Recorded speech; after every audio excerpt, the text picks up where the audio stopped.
Have you ever heard the saying, keep your friends close and your enemies closer?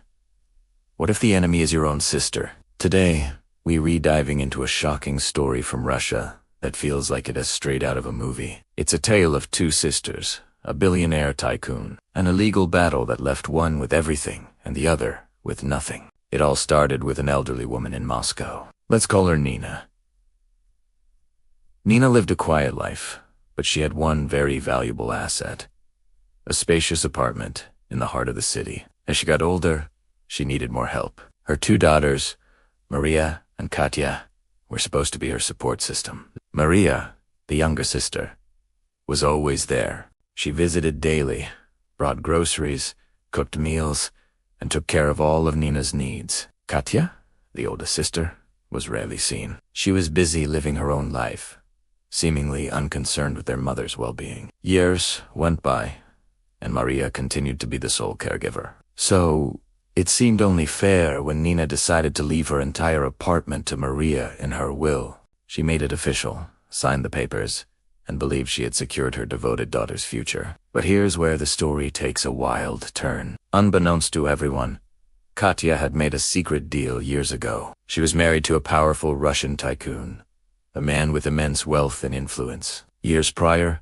Katya had her mother sign a care and maintenance agreement. This legal document stated that Katya would provide for her mother's care, and in return, the apartment would become hers upon Nina's death. But remember, Katya never actually provided any care.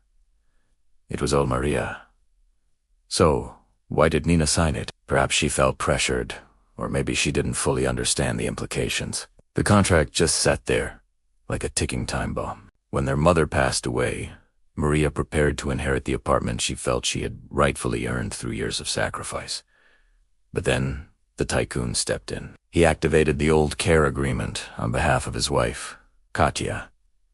He took the case to court, arguing that the contract was legally binding, regardless of who actually provided the care. With his army of high-powered lawyers, he presented a mountain of paperwork. Maria, with her modest resources, stood no chance against his legal machine. The court sided with the tycoon. The judge ruled that the care agreement signed years ago superseded the more recent will. In a heartbreaking instant, Maria lost everything. The home she grew up in, the inheritance she was promised, and the reward for her years of devotion all gone. The apartment was transferred to her sister Katya, who had barely lifted a finger. Maria was left with nothing but the bitter taste of betrayal. This story is a stark reminder that when it comes to family and money, things can get incredibly complicated. What do you think was the court's decision?